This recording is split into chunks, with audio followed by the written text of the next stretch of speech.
Grace and peace to you, friends. Welcome to the Oak Tree Journeys. My name is Mandy Oaks, and this is the Encyclopedia Challenge. If this is your first time here, the Encyclopedia Challenge is where I read the encyclopedia to you in bite-sized chunks.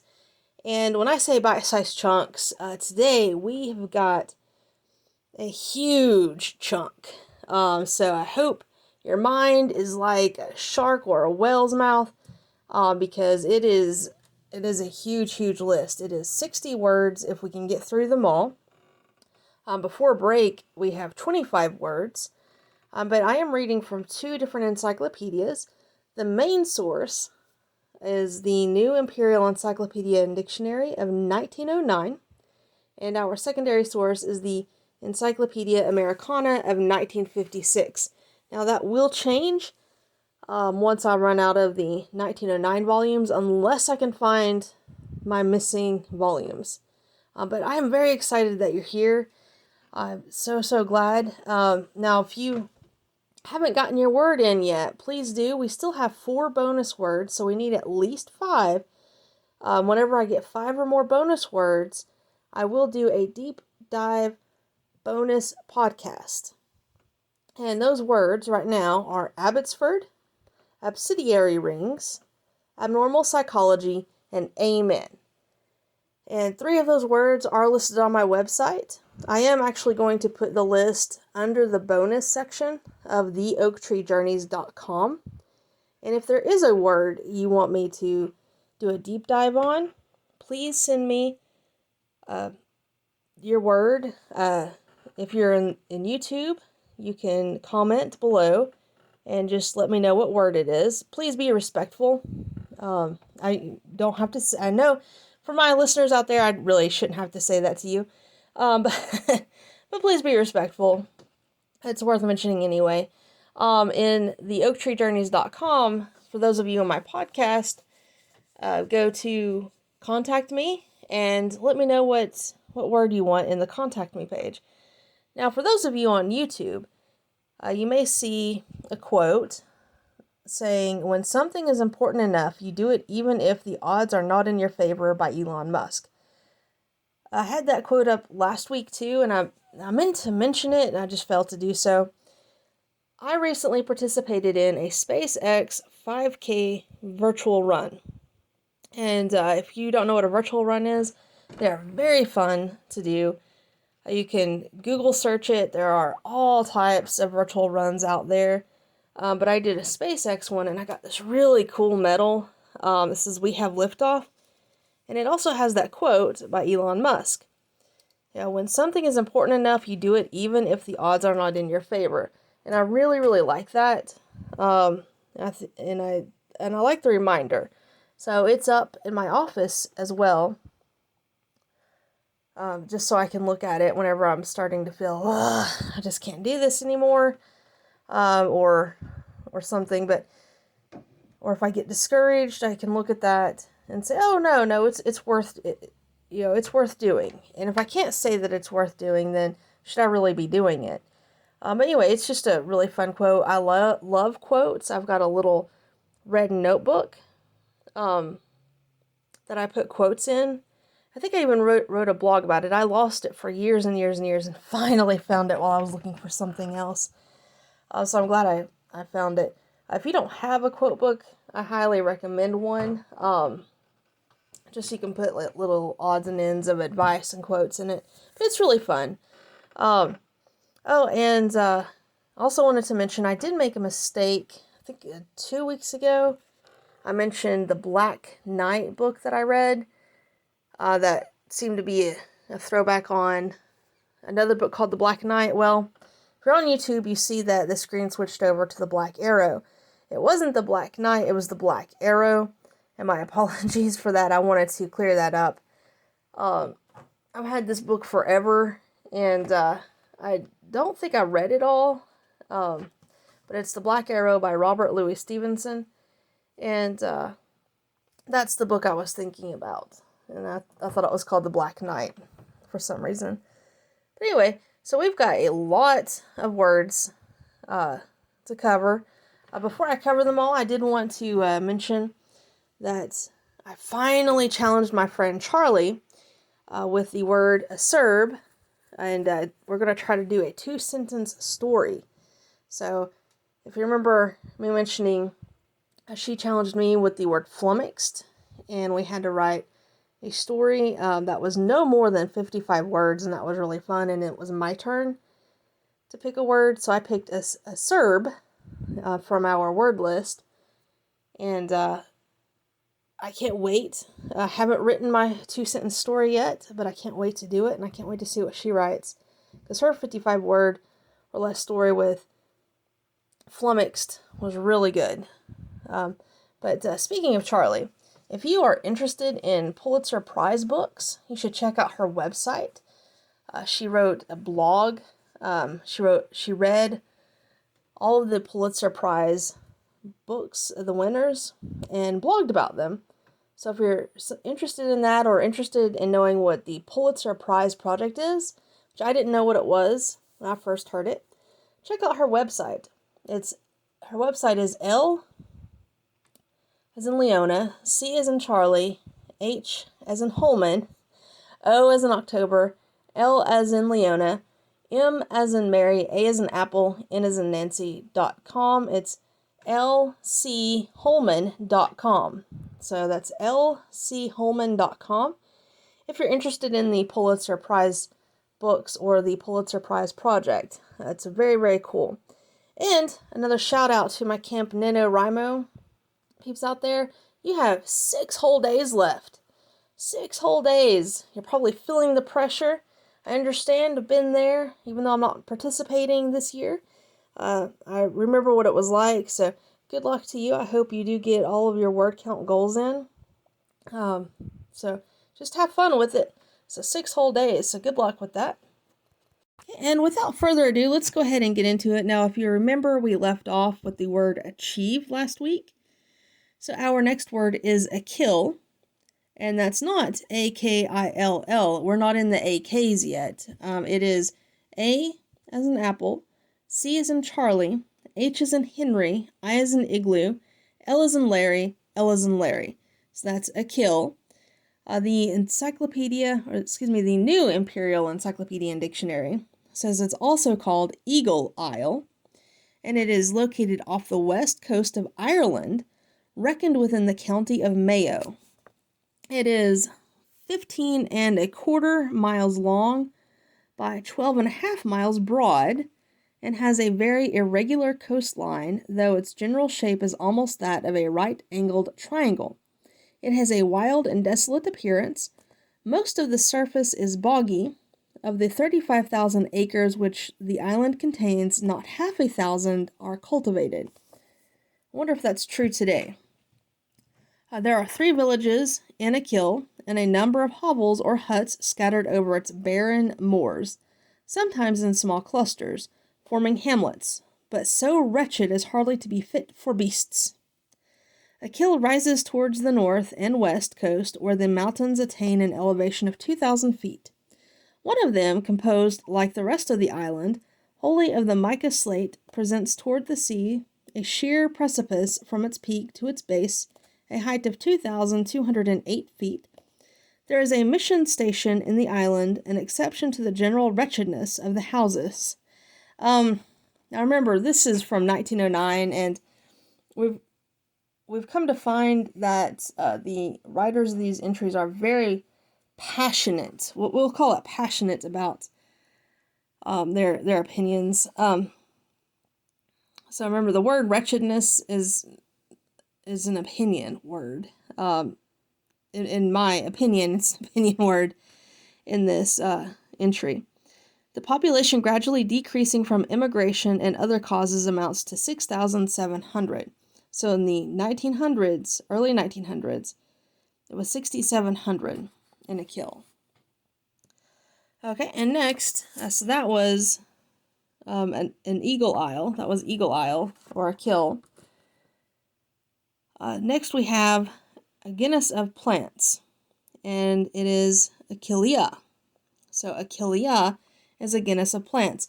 Now, this is a fairly long entry, but remember, to get a list of these words and how to spell them, because I'm not going to spell every single one of them, but to get a list of these words, and if you're curious as to how they're spelled, go to theoaktreejourneys.com and select Encyclopedia Challenge, and there you will find a list of all the links and the words of our challenge that we've gone over so far. Okay, so Achillea, genus of plants of the natural order Compositae, having small flowers or heads of flowers, disposed in corymbs, and the receptacle covered with chaffy scales or small bracteae. The florets of the ray are female and have a short, roundish tongue or lip. The florets of the disc are hermaphrodite. The tube of the corolla flatly compressed and two-winged. The involucre... Okay, let's try that again. I don't know what my mouth was trying to say there. Involucre is imbricated. The common yarrow or milfoil abounds in all parts of Europe and in some parts of North America, into which it has perhaps been carried from Europe, growing in meadows, pastures, etc. It is about a foot in height, its leaves bipinnate, the pinnae deeply divided, the segments narrow and crowded. It has white or Achillea rose-colored flowers. The leaves have a bitterish, aromatic, somewhat austere taste, and little smell. The flowers have a strong aromatic smell with an aromatic bitter taste and contain an essential oil, a resin, bitter extractive, gum, several salts, and traces of sulfur. Did it just not say, did we just not read that it didn't have a smell? And now they're saying it does? Oh, the leaves, okay.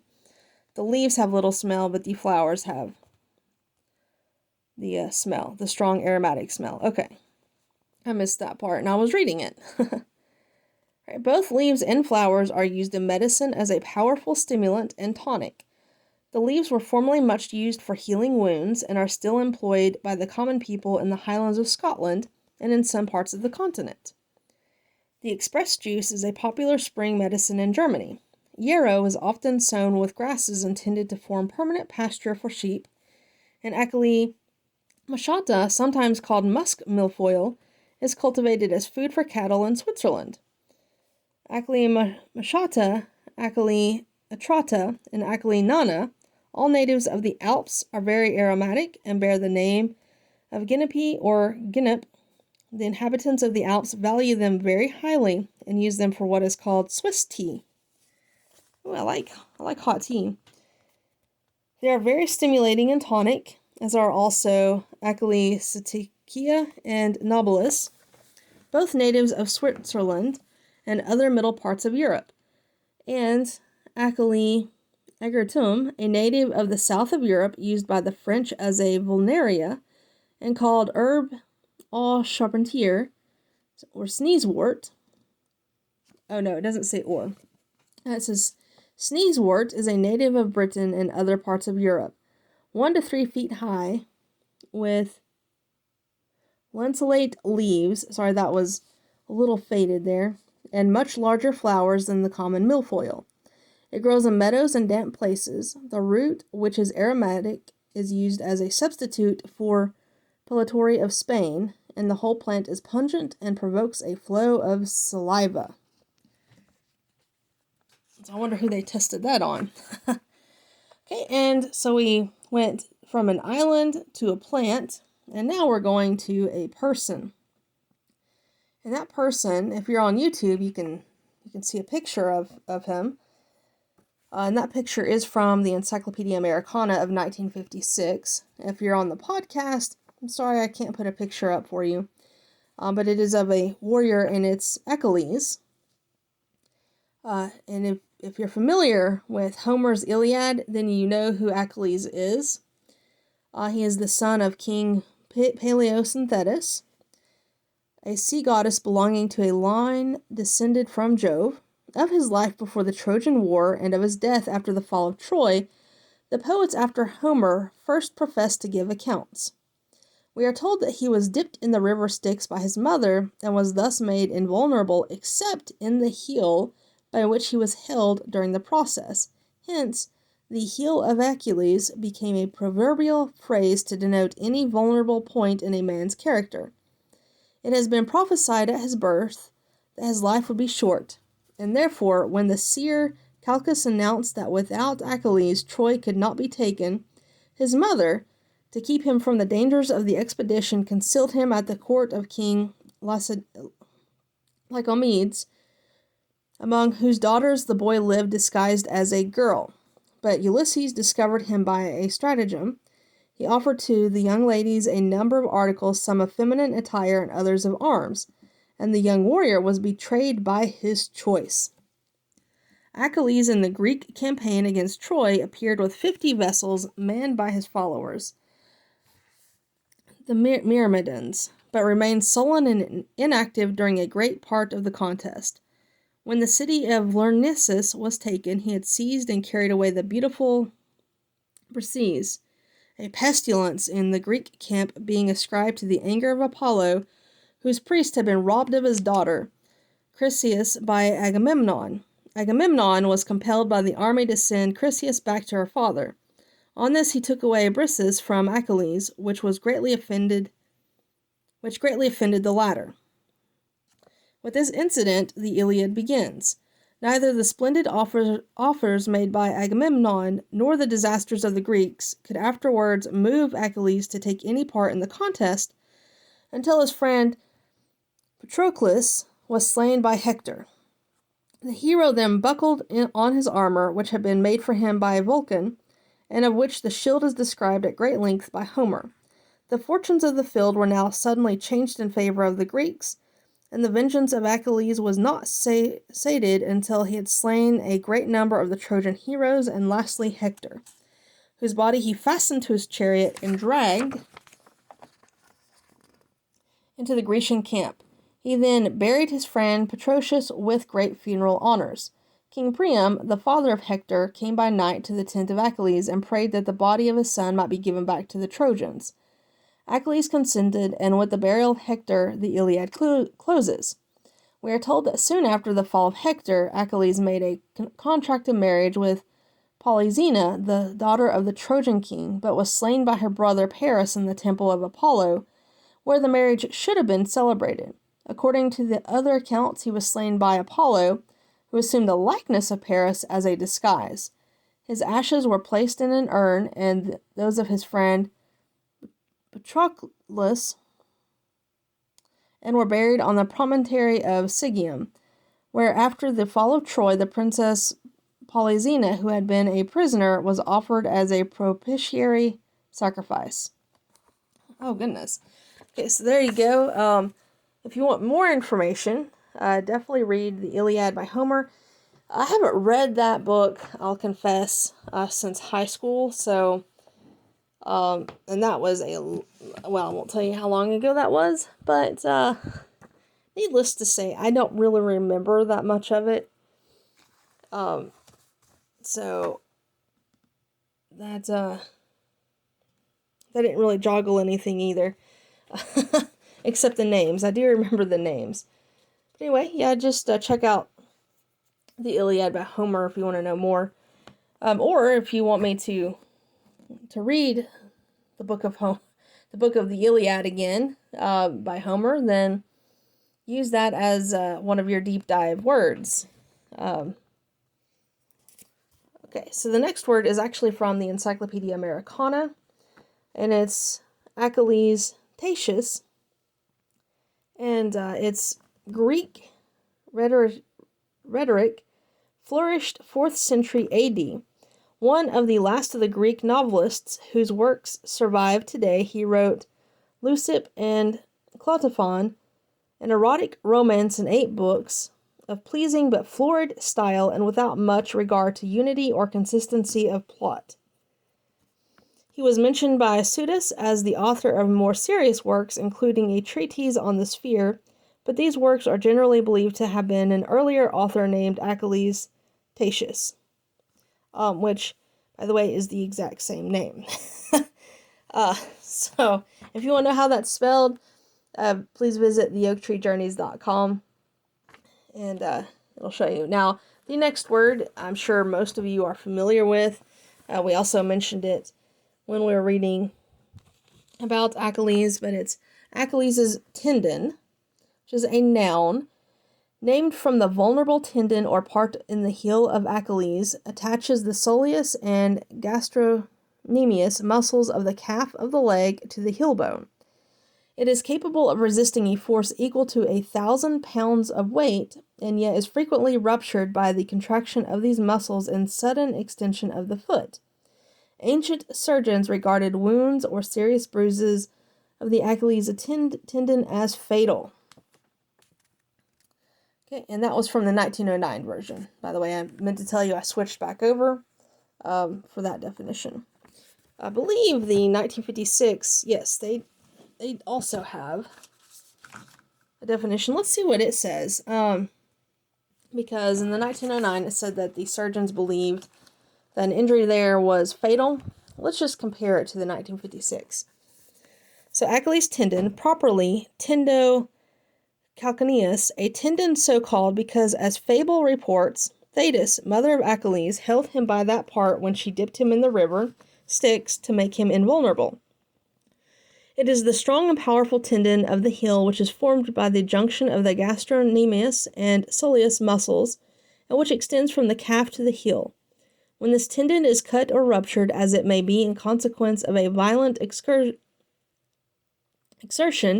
or spasm of the muscles of which it is a continuation, the use of the leg is immediately lost. Okay, so it doesn't say it's fatal, but it's just the use of it is immediately lost. So there we go. But I find it interesting that the 1956 didn't mention the 1,000 pounds. Okay, and numbers, the sixth word in our list, I'm having to look over. I usually have a printed out list, but the internet is not working right now, so I wasn't able to print my list off. So I'm having to keep going back and forth to see what number we're on. And we're on number 6, and the word is Achaemenes, and it's a noun. It's a word of unknown meaning, originally given by Dr. Patrick Brown. An elegant and free-flowering, extensive genus of plants of the natural order Gesnerichia, tropical and subtropical, and furnished with scaly underground tubers. The species are numerous, natives of the warm parts of America. Okay. And for our next word, we have to go back to the 1956 Encyclopedia Americana. And that word is, oh, where did it go? Achis. It's not spelled like Achis, but it's pronounced Achis. And he is was a king of Gath in Philistia, with whom David took refuge when out of favor with Saul. So, if you want to read about that, 1 Samuel 27:2 is when he was mentioned. He is represented as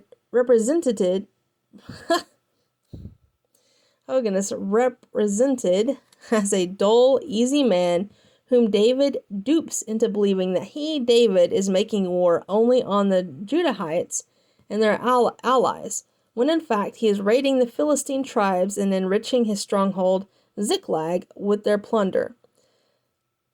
Achis' lords are not so blind, however, and make him dismiss David before going to battle at Mount Gilboa.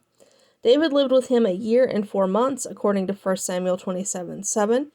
In another account, 1 Samuel 21:10-15, David feigns madness before Achis and is dismissed from his presence. And I remember that story. That is a funny story. So if you haven't read that, it is funny. Go to 1 Samuel 21:10-15 and check out 1 Samuel 27. David was a very clever man. He was able to dupe him, and it is a pretty cool read. And our next word, we go back to the New Imperial Encyclopedia and Dictionary of 1909. This is our 10th word, and it's Achman, and really, it just says see ekmim, And so we have to go to the E's. E as in Edward to see what Ackman means. And I don't believe it was in the 1956. Let me double check. Nope. No, it was not listed here either. So, okay, so that was an easy definition. Okay, and let's see here. It seems I've lost my place. That is because I took out my bookmark. Oh, here we go. Okay, and our next word is akmet. And it looks like achmite, but it's akmet, noun.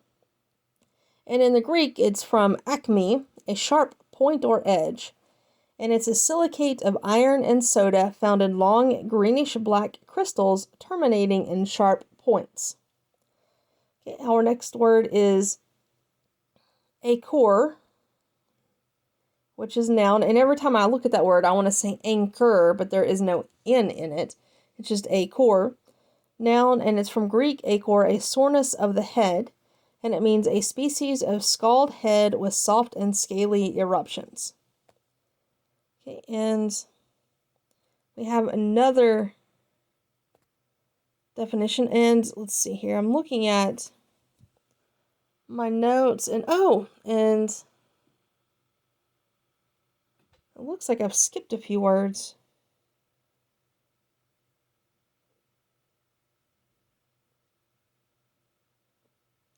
I did. I skipped a few words. So let's go back and after reading Achis, I'm so sorry for that. After Achis, we go back to the New Imperial Encyclopedia and Dictionary, and it's acclimedius, which is an adverb. So, and this list will be on my website in the correct order. Again, I usually have my list out, and I check it whenever we go over a word, but I don't have it printed off right now. So, acclimedius, adverb, and it's in botany having no floral envelope, denoting naked flowers. Acclimedia, noun plural, the class of naked flowers having only the essential organs and no floral envelope. Okay, so that's after Achis. So it's Achaemenes, Achis, acclimedius. Okay, and the next word is from the Encyclopedia Americana of 1956, and that's Achmetha, the Ecbatana of the Greeks and Romans, now Hamadan in northwest Iran. It was the ancient capital of Media. It is mentioned but once in the canonical books, Ezra 6:2, as the place where the archives of the reign of Cyrus were deposited. It is mentioned several times in the Apocrypha. Okay, and so that's right before Ackman. So let me just read these in order. So we went over ACHILL, Achilles, Achilles Tatius, Achilles Tendon, Achaemenes, Achis, Acclimedius, Achmetha, Ackman, and now we're on Achmite. So we've already read Achmite, and then we read acor. So we've got another definition of acor. So we read acor from the New Imperial Encyclopedia and Dictionary of 1909. There is another definition in the Encyclopedia Americana, and that will get us caught up. And that will be our 13th word, the second definition of acor. And in Hebrew, acor means trouble. It's a valley in Palestine which forms the northern boundary of Judah. See Joshua 15:7, near Jericho and west of the river Jordan. Here it was that Achan and his family were stoned to death. See Joshua 7:24-26, for bringing trouble upon all Israel. And this is a quote, wherefore the name of that place was called the Valley of Achor unto this day, end quote. So there we go. We've got two different definitions of acor. And just to remind you, the first definition was a noun, and it was a species of scald head with soft and scaly eruptions. And then the second definition was a place. Okay, so now we're caught up, and we've got a chorus. It says C acor, but it's one of the forms of pustules, viz., that in which the pustules are very small but have large inflamed bases. They are most common on the faces of children, and their secretion forms those large, thick, irregular scabs, resembling dried honey, which are so common on children's chins. They seem to be inflamed hair sacs or sebaceous follicles. Their treatment is the same as that of impetigo. I'm not sure what impetigo is, but that's what this 1909 says about it. Okay, so we are where we need to be now, and thank you for understanding about that. So our next word is akroit, and it's a noun, and it's from the Greek without chroa, color. It's applied to the colorless varieties of tourmaline. Okay, and the next word, as you may guess, is achromatic, which is an adverb. It's free from color. Lineca are achromatic when their spherical aberration is corrected, and the production of prismatic colors thereby avoided. Achromatism, noun, also achromaticity, state of or property of being achromatic. Okay, and there is a second definition, and it's a little longer. Achromatic, without color. Name applied to lenses and telescope through which objects are seen without false colors, or in other words, free from that colored fringe which in the old telescopes surrounded the object and diminished its distinctness. The white, or rather colorless, ray of light is composed of several colored rays which have various degrees of refrangibility. See refraction light color for more information. It doesn't say for more information, but let's see.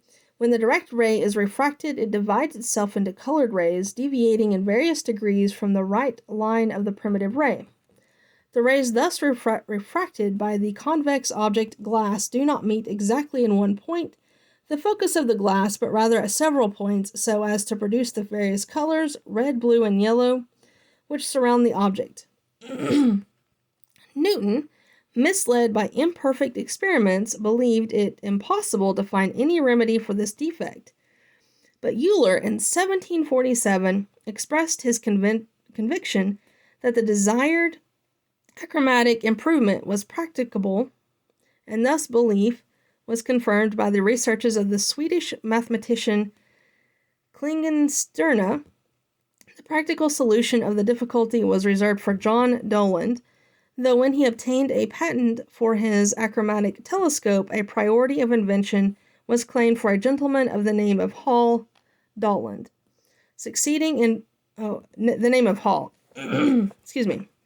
And Doland succeeded in forming an achromatic object glass by a combination of crown glass and flint glass, which follow one law as to their relative refractive powers and another as to their powers of dispersing the colors.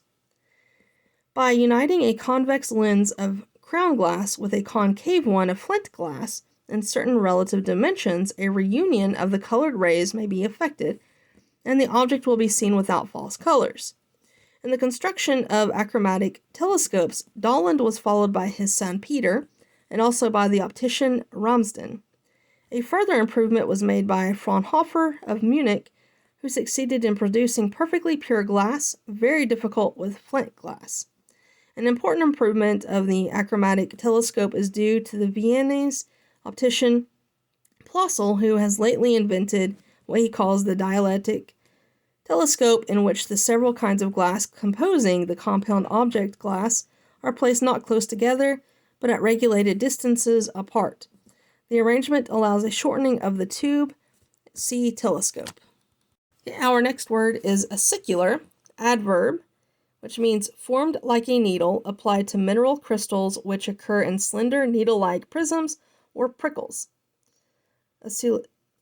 Acicularly, aciculite, needle ore, an ore of bismuth found embedded in quartz and long, thin, steel gray crystals. Aciform, needle-shaped. Okay, our next word is a very, very long definition, and it is acid, which is a noun, and it's something which causes sourness to the taste. In chemistry, a body which unites with bases to form salts. Adjective, sour, sharp, biting to the taste. Acidity, noun. Also, acidinous, noun, the quality of being sour. Acidiferous, adverb, containing acid. Acidify, verb, to make a body sour to change into an acid. Acidifying, acidified. Acidification, noun, the act or process of changing into acid. Acidifier, noun, that which changes something into an acid. Acidifiable, adverb, that may be converted into an acid. Acidometer, noun, an instrument used in testing the strength of acids. Acidometry, noun, the process by which the free acid in a substance is determined. Acidic, in geology, denoting one of the two great groups into which igneous rocks are divided. Acid, in chemistry, a compound which, when electrolyzed, gives hydrogen as one constituent. In general, the acids have a sour taste, turn blue, litmus red, and the hydrogen which they all contain may be replaced by equivalent quantities of metals or basic radicals. Acids are sometimes termed hydrogen salts. The number of these replaceable hydrogen atoms which an acid contains determines its acidity. Thus, hydraulic acid, HCl, and sulfuric acid, H2SO4, are mono and dibasic, respectively, because they can combine with 1 and 2 equivalents of such a base as sodium hydroxide. The compound formed from an acid and a base are termed salt, or are termed a salt. If only a part of the replaceable hydrogen of an acid is replaced by a metal or basic radical, we have an acid salt, i.e. a compound which is both an acid and a salt and which shows the properties of each, as in the case of the sodium acid or hydrogen sulfate, which is NaHS.O4. An acid may, however, contain hydrogen which is not directly replaceable by a metal, as in the case of acetic acid, which is CH3COOH, where only one of the 4 hydrogen atoms is so replaceable. Such compounds are chiefly found in organic chemistry, and an organic acid is defined as a compound containing one or more carboxyl groups. And it gives the chains, I guess. It's C, and then double line O, and single line OH. In the case of the substance, it is therefore the number of carboxyl groups which determines the basicity of the acids. There are a few exceptions to this rule, the most important being trinitrophenol, which is in parentheses O2N, and 3 C6HO2H, commonly called picric acid. It acts in all respects like a strong monobasic acid and yet does not contain carboxyl. The acid negative properties arise from the presence of the 3 nitro groups, NO2. The hydrogen linked to oxygen is the one which is replaceable by metals. It is important to distinguish between the strength and concentration of an acid. The former is inherent in the acid itself and is beyond control. Thus, for example, oxalic acid is roughly about 5,000 times stronger than acetic acid. Concentration refers to the quantity of acid present in a given amount of substance. Obviously, the concentration of pure acidic and pure oxalic acids is equal and is 100%, and we can make it as much less than this as we please by adding water or some other substance. See chemistry. Okay, see, that was really long. Okay, and our next word is found in the Encyclopedia Americana of 1956, and it's acetispis. So let's turn there. And that is our 20th word. So remember, we're going to have 25 before break. So let's find that word.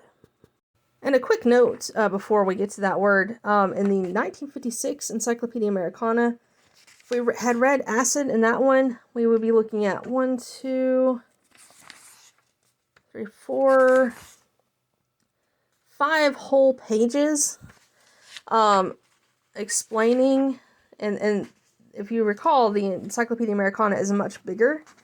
So that's 5 whole pages of acid and the acid industry and going into great detail of the different acids. So I am glad that we read it from the New Imperial Encyclopedia and Dictionary.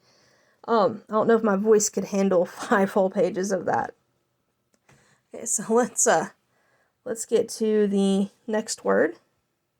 Okay, and that's Acidaspis, which is a marine fossil, one of the trilobites widely distributed through Silurian and Devonian rocks, whose striking characteristic is the thick setting of the dorsal shield with such numerous and formidable spines that it must have been almost impossible for even much larger enemies to prey on it. The head shield is entirely different from that of other trilobites, the trilobation being obscured by extra furrows and longitudinal false furrows. The thorax has 9 or 10 segments, each with long lateral spines and 2 shorter median ones. The small tail shield in nearly all species also has spines. In some, a row of slender ones are projected on the sides of the head shield, and a long one projects from each posterior angle, and from the middle posterior edge 2 long ones, straight or curved, often project upward and backward. A few species have the eyes placed, like some crabs and lobsters, on the ends of long slender stalks commanding a view in all directions. Okay, and that was our 20th word. Let's go back to the New Imperial Encyclopedia and Dictionary for our next word, and that is acetylate, which is a verb, to make slightly sour, to make moderately acid, acidulating, acidulated, acidulous, slightly sour, acidual, noun, mineral springs rich in carbonic acid. Okay, and we're almost to break time. So, acinaceous is the next word. Acinaceous, adverb, full of kernels. Acinose, adverb. Also, acineous, adverb, applied to mineral textures and surfaces that have a granulated appearance like the raspberry, consisting of minute granular concretions. Okay, and the next word is aciniciform, and that is an adverb in botany shaped like a Turkish sword or scimitar. Acinus, noun, the smallest subdivision or ultimate secreting lobule of a gland. Okay, our last word before break is a noun, and it's ACIPENSERIDÆ. So say that 10 times fast. Let me try to slow that down. ACIPENSERIDÆ. Okay, noun, plural. The sturgeon family, a limited group of ganoid fishes. The existing species are chiefly large. Okay, and with that, let's go to break, and I may get some hot tea in just a little while, so we'll see you after break.